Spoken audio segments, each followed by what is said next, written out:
I once told a joke on the telly that got 147 complaints. And I'll be honest with you, I'm still not sorry. And it was great. I was like, this must be what Jimmy Carr feels like every day. About 3.5 years ago, when a huge news story hit the UK when an old woman put a cat in a bin. Do you remember this story? And the country went mental. We were like, oh no, you can't do that. Most people were really angry. Some people were just angry because she put it in the wrong bin. That was what got there and go, it goes in the brown one, you daft bastard. Like, some people were just angry at that. But everyone else was angry at the cruelty of it. Now, at the time, I was presenting the One Show, right? And if you've ever seen the One Show or you've been at your nana's, you will know that they love animals in the Second World War. They love it, right? And there's millions of videos just stacked up waiting to get used. And we're sat there, right, and we thought, why don't we do something about the woman who put the cat in the bin? Why don't we send our animal expert up to Coventry, where the cat lives, and he can meet its family? And obviously it's human family. That'd be a bit surreal, like, meow, meow, meow, meow, and meow, meow, meow, meow. That'd be a bit weird. So we thought, oh, the animal expert can go and have a day with the cat, and we can film it, and it'll just be lovely, and he'll give it nice food, and treat it nice, and groom it, in the original meaning of the word to groom. And that's changed, hasn't it? That's changed. But more importantly, we thought it was going to be 4 minutes long.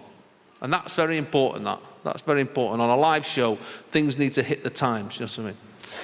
But it wasn't. It wasn't as interesting as we thought. So it ended up being 2 minutes, and they came back to the studio early. We got an earpiece, and the producer said, you need to fill for 2 minutes.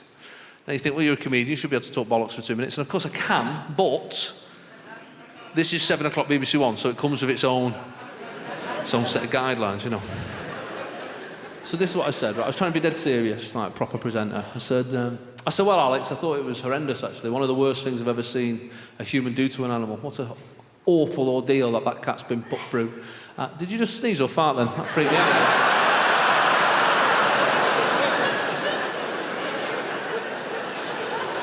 Every time I hear a sneeze now, I think, oh, you dirty bastard. I think, no, rewind my brain. I said I thought it was one of the worst things I've ever seen a human do to an animal. What a nasty, vindictive thing to do, and what a terrible ordeal that cat's been put through. I've seen the footage 3 or 4 times now, and every time I see it, I just feel sadness, deep sadness. But I showed it to the dog. He thought it was hilarious. Now, 147 people complained about that. Oh my God, he's done a joke about a cat. And after the show, they got us in a room, all the producers, they said, look, we need to chat to you. I said, what? They said, we need to talk about something. We've had 147 complaints. I said, what for? He said, that joke you did about the cat. I said, what are you on about? He said, we need to apologise tomorrow. I said, no way, I'm not apologising. He said, you need to. I said, I'm not doing it. What do these people think, that my dog's got access to YouTube? Well, I think he's getting his mates round. Yeah, Benji, Rex, have a look at this, man. You will wag your tail like a bastard when you see it. My God. Who are these people? Said, you need to apologise. I said, I'm not doing it. They said, 147 complaints. I said, 4.5 million people watch this show. I'd take that as a win, right? You can't start pandering to those 147 people, otherwise you'll start making television for dickheads, and that is what ITV2's for. He said, you need to apologise tomorrow. I said, I'm not doing it. Went to the next boss. He said, you need to apologise tomorrow. I said, I'm not doing it. Went to the next boss. You need to apologise tomorrow. I said, I'm not doing it. Went to the next boss. You need to apologise tomorrow. I'm not doing it. Went to the next boss. I was like, how many bosses are here at the BBC? It's ridiculous. I felt like Super Mario. It was like the boss at the end of every level. I was like, what's going on? But in the end, like anyone, you just want an easy life, don't you? So you think, all right, yeah, I'll apologise tomorrow. I'm not bothered, not that bothered. So I sat on the couch the next day, and they said, oh, should we put it on the auto cue? I said, no, I've got it up here. The show starts, the music finishes. I said, welcome to the One Show. This is Alex. She said, this is Jason. I said, before we start today's show and speak to today's guest, yesterday we covered a story about a woman who put a cat in a bin. And I thought, like you, it was one of the most horrendous things I'd ever seen a human do to an animal. But I would like to apologise on behalf of my dog, who thought it was hilarious. Yeah, that covers it, doesn't it? Yeah. I have punished him, though. I said he's actually in a wheelie bin at home now, so he likes it. 850 complaints! You can't win with these people. My parents have been together 35 years now, and they got together very young, actually. My mum was young. My mum was 16, and my dad was 24. There was an eight-year age gap.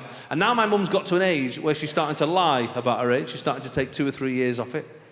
And some women do this, they're trying to make themselves out to be younger than they are. And my dad had to take her to one side. He went, listen, love, you can't do this. You know, I'm on dodgy territory as it is, and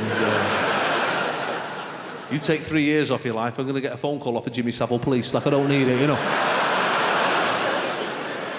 My mum will be in a mood with my dad if he did something to annoy her in her dreams. In her dreams!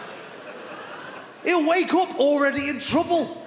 Just blinking awake, she'll be sat over him. All right, think you're funny, do you? What? What have they done? Riding around on the elephant with Robbie Williams and that blonde, yeah? Well, I carried all the shopping with me one arm and me flipper.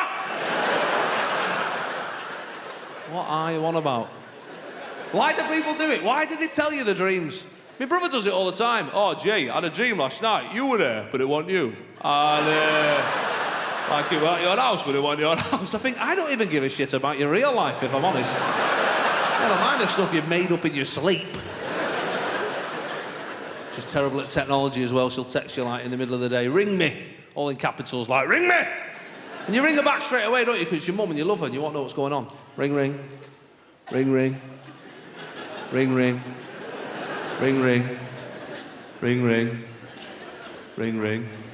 Welcome to the O2 voicemail. I think, well, how can that have happened? Well, she's just had it in her hand.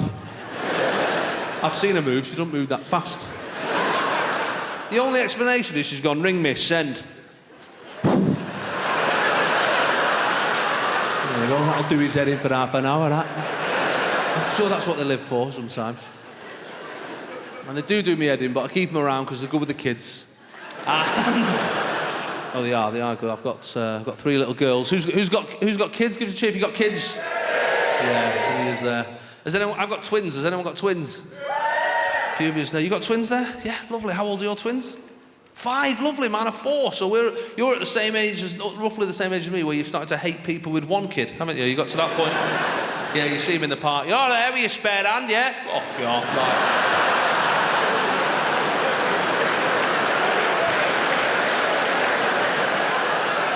Piece of piss.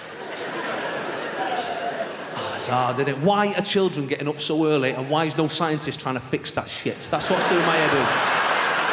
That's the one question I ask myself every morning, 6:15. Daddy, daddy, daddy. Look, it's 6:15. I don't love you till 8, all right? I mean 8 a.m, not the age of 8, that'd be harsh. 4 more years, you get a cuddle. So, now before the show, I asked you guys to write down your own first world problems, and I've got them here. Obviously, I can't read them all out. I've had to forward some of them onto the police. Yeah, there's some proper nutters in this room. Okay, let's have a little look through some of these. If you hear your name, do give yourself a cheer. That's always good. Some people are just horrible as well. That's what I like. Richard, old people being allowed to go to the supermarket on a weekend. You nasty get. Horrible. When my boyfriend has a poo and doesn't clean the toilet, he claims, I'll come back and piss it off later.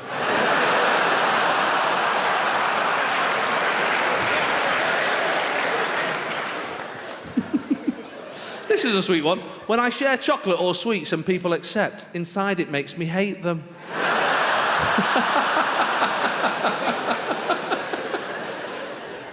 Adam Corner on row H, seat 21. Adam says, when people squeeze the toothpaste tube from the top. Yes, Adam. Finally, someone dealing with the issues, my friend. Good lad. Walking into a spider's web and turning into a ninja. Is that you? What's your name, my love? What's your name? Stacey, right. You're wandering along. Just because some people don't get it, that's all. Walking along, Stace, and you walk into a spider's web, Stace, and then you turn into a ninja. Let's have a look. One. Yes, Stacey! I love it! Love it! Love it, fair play. Well, this made me laugh. Breastfeeding your child in public and forgetting to put your tit back in.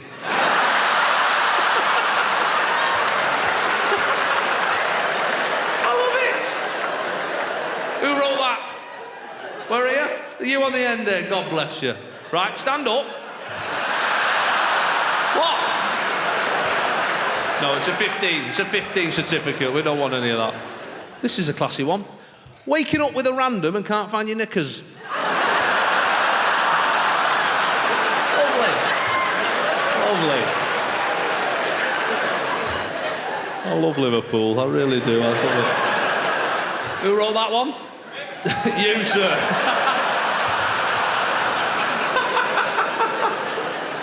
Love it.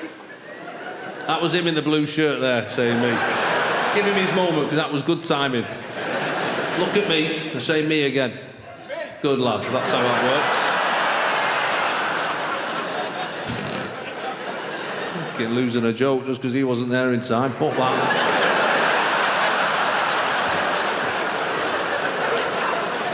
We all know it happened, that's the main thing. Helen G5. Helen, I love this. This is brilliant. Only having 20 minutes to get over to Lime Street to buy some wine at Marks and Spencer's. Is that what you did in the interval? Well, I'm not paying these prices, I'm off out. I love it, well played. That's legendary, isn't it? This is Mikey Ferguson on D47. Where are you, Mikey? He's over there. He's over there. That's Mikey in the red tie there. Mikey says, I look a bit like Michael McIntyre. People get disappointed when it's not him. It's just me. Just stand up and come out here, my friend. I love it. Come right up here. I want you to come right up. Mikey, just cut right across there. Just come right through. We'll do a McIntyre. Look, he's gone for it. He's gone for it. I love it. I'm back again, Mikey. This is your moment.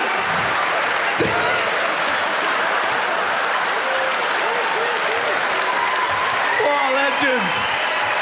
2,500 people, not bothered. Love it. Good lad. Have a sit down, Mike. Oh, that was funny. I've done this before. Jen on seat 19, no row. Jen's just seat 19. Jen says, when you're on your phone and you start looking for your phone, but then you realise you're on your phone. I can't find my phone, I don't know where it is. I like that one. This person thinks I'm an idiot. So I've left this one in. When people don't indicate, and then in brackets they put, when driving. I know.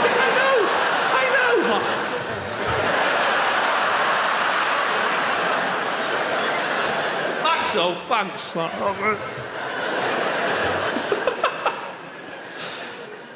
Oh dear. Siobhan, this is quite a female-specific one. This will leave every bloke going, I don't know what's happened here. The awkward moments when it's silent in the toilets, in the girls' toilets, and you're wondering who is going to wee first. Is that what you do? Why? What are you doing? That was literally a female-only laugh there. Every bloke was going, oh, brilliant, just add something else I don't know about them, nice one. What are you doing? Just sat there, just like crossing your legs like that. Tinkle, tinkle. Just... We will never get to the bottom of that, we really will. Dave, this made me laugh. Dave said this. This is the most boring one I've ever had, by the way, Dave. It's so boring.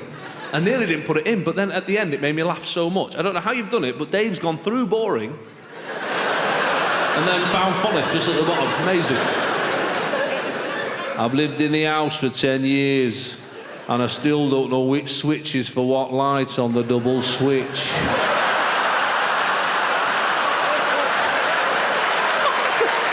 Why is that funny? I don't know, but boring, but brilliant. We got some posh people in. Give us a cheer for the posh people. A few people in here are posh. This is the poshest one I've ever had. In 70 shows, this is the poshest one we've had. In fact, if you've had a similar upbringing to me, this first couple of words will be the poshest thing you've ever heard. Wait for this. The Tupperware drawer. The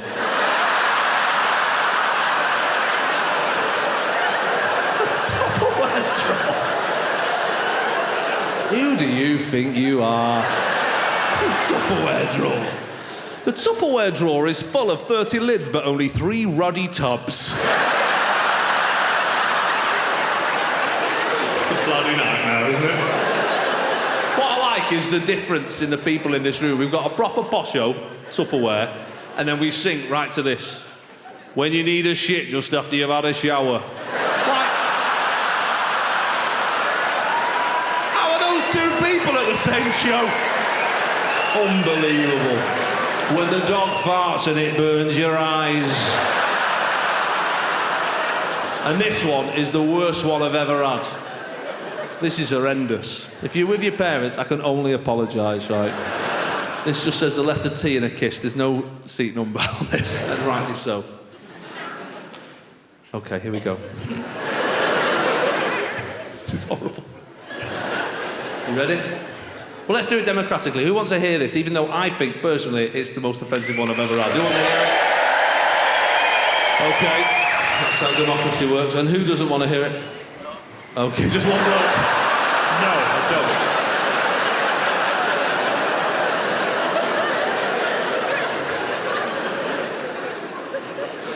don't. OK, here we go. Having to take the batteries out of the kids' toys for your vibrator.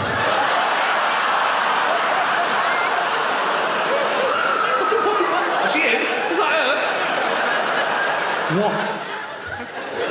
That is horrendous. I showed it to my tour manager Gordon down the way out, right? He actually did this, like a cartoon, he went... I said, is that the worst one we've ever had? He went, it is, yeah, but at least it's not the other way around. I was like, oh! How have you made that worse? Now, a lot of you wrote this similar one, right? And you'll think, when I'm reading it, you'll think, oh, that's me. But this person added something extra on the end that nobody else did. Sitting on the toilet, having a poo, then you notice there's no toilet roll, and you've got no socks on. That's rank, isn't it? That is rank. There's people from the world going, I don't know what this show has become. This is not what I signed up for. When you wake up and you think your partner's pissed to bed, but he's just a sweaty bastard. Please tell me who wrote that. There'll be a woman sat there like that, dead smug like that. I wonder who that could be, Martin. Hey?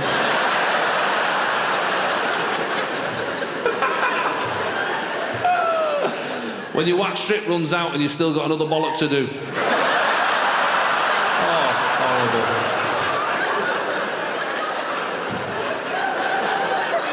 Oh God. That's Mary from Runcorn, that. Hey! I might have added that bit. Andy from Liverpool, just on a rant, no commas, full stops, all in capitals, just nothing. He's just happy someone's talking to him, I love it. What winds me up is Warburton's bread that won't fit in the toaster, so you got to turn it around halfway through just to get a decent piece of toast. Been angry, Andy. Fair play to Andy. Joanne, my first world problem is people who pick up dog poo in a bag and then hang it up on a tree like a Christmas decoration. The Mancunian accent's a great one as well. The Mancunian accent, like, sometimes it sounds, when it's a really strong Mancunian accent, sometimes it's so strong it sounds like it's hurting to get out of their face. Like, probably like, nah. It's just like some out of Walking Dead. So weird. I love it when a scally gets a proper job. That's always funny. You know, when they get jobs somewhere where they have to work with people, because they're not used to getting jobs, you know what I mean? They're not used to being nice to people. But one of them has got a job in our local bank, and every so often I just pop in. I don't even have to go in. I just do it because he works there. And he's not happy at all. He's sat in this back room just sweating in his dad's suit, like. And I went in right in the middle of summer, right in the middle of the heat wave. And I've gone in and he's sat there and he's struggling with phrases he's never used before. You know, it's like, all right, Mr. Manford, good morning. Like, he's never said it. He's never been up. Good morning. How are you today? Anyway, I went in and we weren't alone. It was me, a scally, and a bumblebee. Just the three of us. And the bumblebee just flying around, doing his head right in. As it's going around, he's trying to concentrate and talk to me. He says, all right, Mr. Manford, I thought today we could talk about your ISA. I notice it's currently at 3.2%, but I notice there's only like 400 quid in there. I thought what you could do is transfer some money out of your daughter's savings account, and then that was...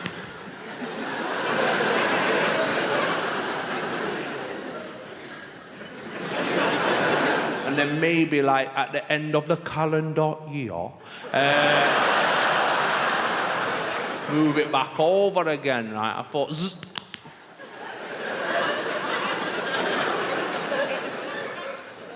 Now this went on for about 20 minutes, right? I wasn't even listening to what he was saying. I was just transfixed, just watching this battle of equals, right? And then, after another 10 minutes, in the middle of a sentence, this amazing thing happened. In the middle of a sentence, he went, so, Mr. Manford, why don't we have another little chat maybe in, like, February or March? Maybe come back into the office, come and see me, I'll be here. I thought today's meeting went very well. And I thought, oh, you fucking dickhead, right? And just in the middle of a meeting in a bank, a grown man called an insect a fucking dickhead. And he caught himself as well. He realised, he went, oh, I am so sorry, Mr. Manford. I can only apologise for the outburst on behalf of me and of the bank. The manager, Steve, is just outside if you wanted to make a complaint. But just before you do that, in my defence, you haven't been here, and he's been a fucking dickhead all morning. I love that guy. We have the Mancunian walk as well. We have this sort of weird, like... I don't think you've quite adopted this over here. You've got your own way, I'm sure. The Mancunian walk's like this weird... Like the Gallaghers do it, like Ian Brown from the Stone Roses. Like, I don't know why it is, like they're always at a festival, or... the hips aren't aligned, or whatever. I don't know what it is. All right, mate, all right. It's weird. And I thought, for years, what's it for? Like, I got rid of mine, you know what I mean? Like, but... what's it for? Why is it there?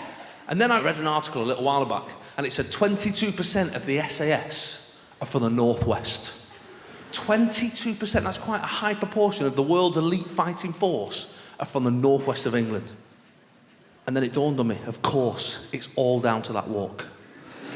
I'm no expert at the military, but I imagine if someone's shooting at you, right? that's quite the evasive technique all of a sudden, isn't it?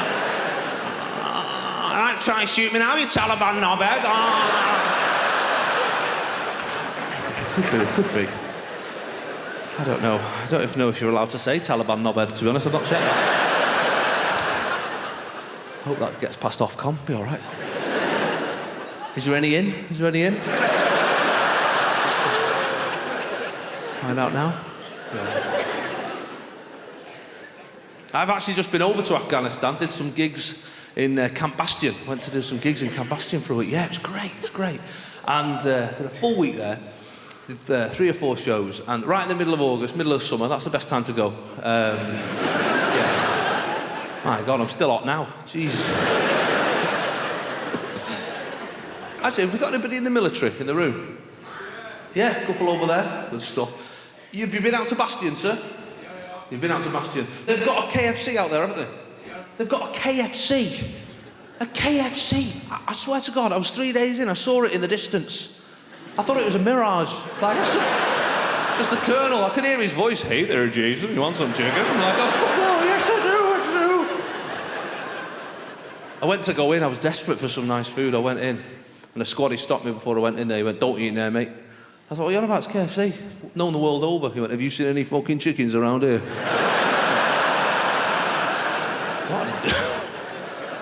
What are you doing in there?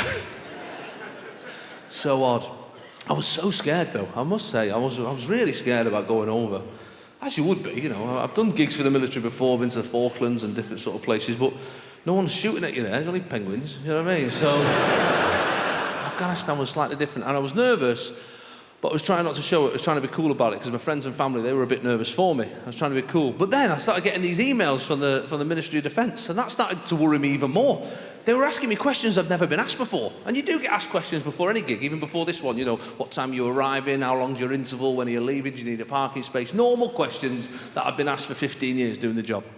I was getting questions like this. Dear Mr. Manford, we're looking forward to welcoming you to Camp Bastion. Just a quick question. What's your blood type? What's your body armour size? That was another one. I was like, who knows what the body armour size is? I said, I'm larger as the George, if that's any help. What's your helmet size? I don't think they're expecting that answer, to be fair. Can't see a grown man with a question with the word helmet in. Give over. Before I went out, I thought, I better sit my mum down and just tell her that I've got these gigs coming up, because she'll only worry. And I sat her down and I said, listen, Mum, I need to tell you about these gigs. But you know when somebody sets you up with a joke, and even though it's the wrong time and place to tell it, completely inappropriate, you just can't help it, just there, set up right in front of you. And I said, Mum, I've got these gigs coming up I need to tell you about. She said, what? Already worried, I could see it on her face. I said, I've got some gigs in Afghanistan. Straight away, little tear in her eye. What, for the troops? I'm not proud of it. I said, no, it's for Al-Qaeda, Mum, it's for Al-Qaeda. Yeah. They love me over there, they really do. I like their Norman wisdom, they just love me, I don't know what's happened. But, yeah, they love me. They love me. Someone just snuck my last DVD in there, you know, it just goes from cave to cave every night, like, you know. Someone just rang up my agent, just bought me, get me Jason Manford right now. Love that funny bastard, eh? That's how one guy spoke. Just one guy, not all of them spoke like that, because that'd be racist. But one guy spoke exactly like that, and you can't verify that. So, take my word for it, I was there. That's how he spoke. So, he's dead now as well, so you can't never be able to tell. And that is how you get away with doing accents from around the world. Got a Chinaman later on in the second half, you like it? Just one of them though, not all billion of them, that'd be wrong.